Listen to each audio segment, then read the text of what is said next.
क्यों कानूनी शिकंजे से दूर रह जाते हैं समाज में अंधविश्वास, कुरीति, लूट एवं पाखंड फैलाने वाले ओझा, गुणी व तांत्रिक।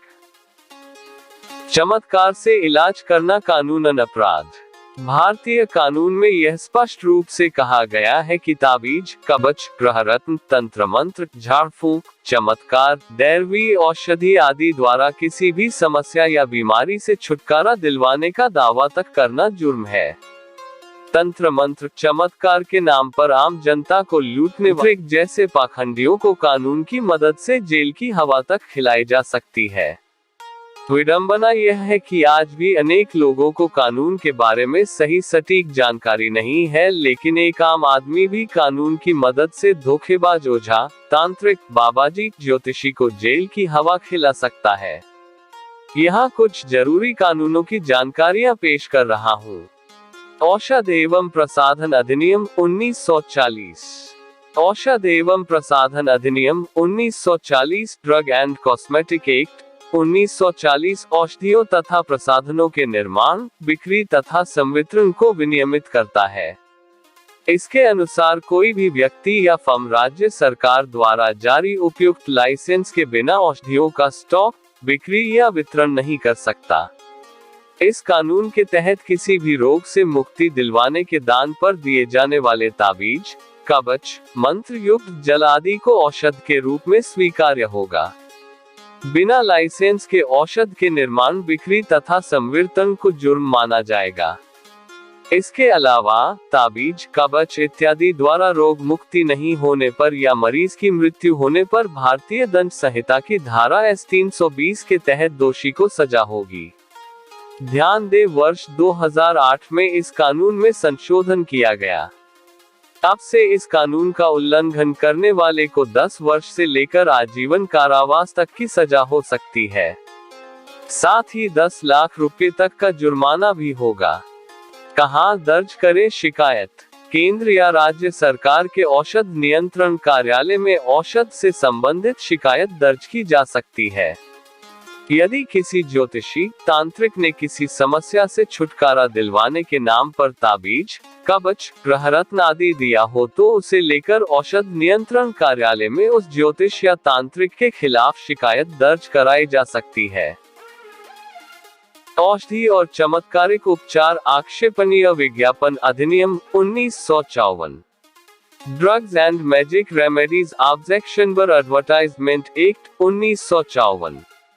आज भी जहां तहां नीम हकीमों, तांत्रिकों, रहस्यमय तरीकों से इलाज करने तथा जिन रोगों का कोई इलाज न भी हो उन्हें चमत्कारिक तरीके से ठीक कर देने वाले लोगों व इन पर विश्वास करने वालों की भारी तादाद है। अधिनियम के तहत तंत्र मंत्र, गंडे, ताबीज आदि तरीकों के उपयोग, चमत्कारिक रूप से रोगों के उपचार या निदान आदि का दावा करने वाले विज्ञापन निषेधित हैं। इसके अनुसार ऐसे प्रत्यक्ष या परोक्ष रूप से भ्रमित करने वाले विज्ञापन दंडनीय अपराध हैं। जिनके प्रकाशन के लिए विज्ञापन प्रकाशित व प्रसारित करने वाले व्यक्ति के अतिरिक्त समाचार पत्र या पत्रिका आदि का प्रकाशक व मुद्रक भी दोषी माना जाता है। इस अधिनियम के अनुसार पहली बार ऐसा अपराध किए जाने पर 6 माह के कारावास अथवा जुर्माने या दोनों प्रकार से दंडित किए जाने का प्रावधान है, जबकि इसकी पुनरावृत्ति करने पर 1 वर्ष के कारावास अथवा जुर्माने या दोनों से दंडित किए जाने की व्यवस्था है। यहाँ यह तथ्य ध्यान देने योग्य है। ध्यान दें, वर्ष 1963 में इस कानून में संशोधन कर धारा 9(1) जोड़ी गई। अब से इस कानून का उल्लंघन करना गैर जमानती अपराध माना जाएगा। उपभोक्ता संरक्षण अधिनियम 1986। उपभोक्ता संरक्षण अधिनियम 1986 के तहत कोई व्यक्ति जो अपने उपयोग के लिए कोई भी सामान अथवा सेवाएं खरीदता है वह उपभोक्ता यानी क्रेता है।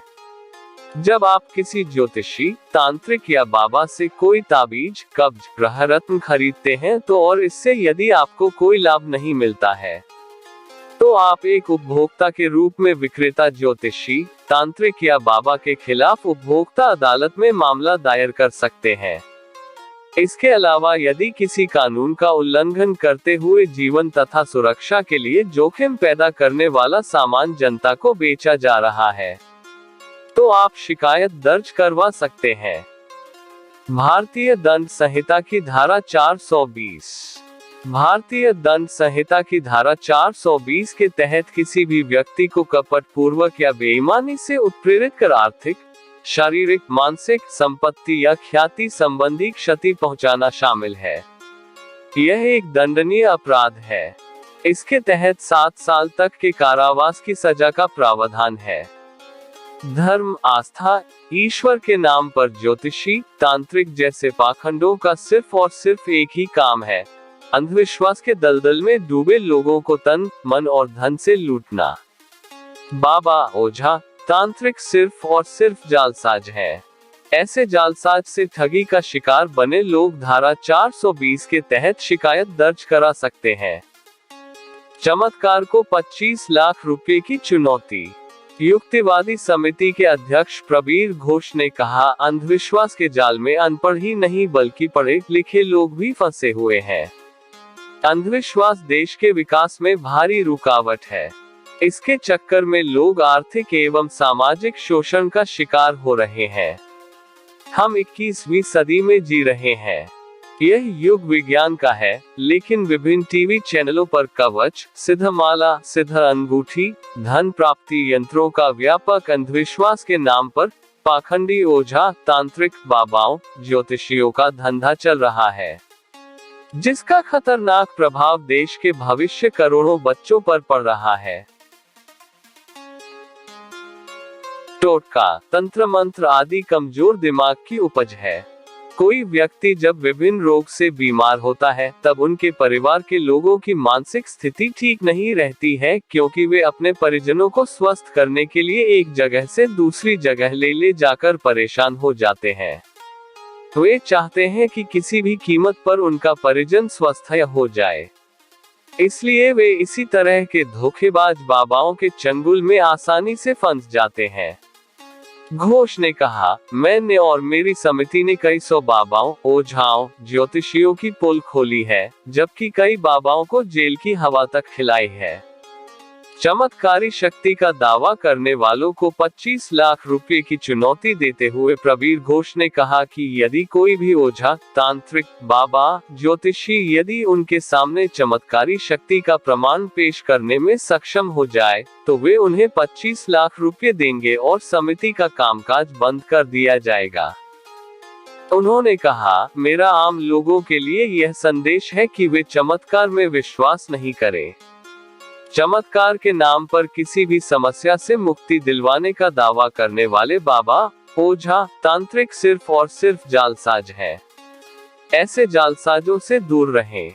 यदि आपको कहीं पर चमत्कार के नाम पर किसी बाबा का धंधा चलता हुआ दिख जाए, तो उसके खिलाफ थाने में शिकायत दर्ज कराएं। इस काम में युक्तिवादी समिति आपके साथ है।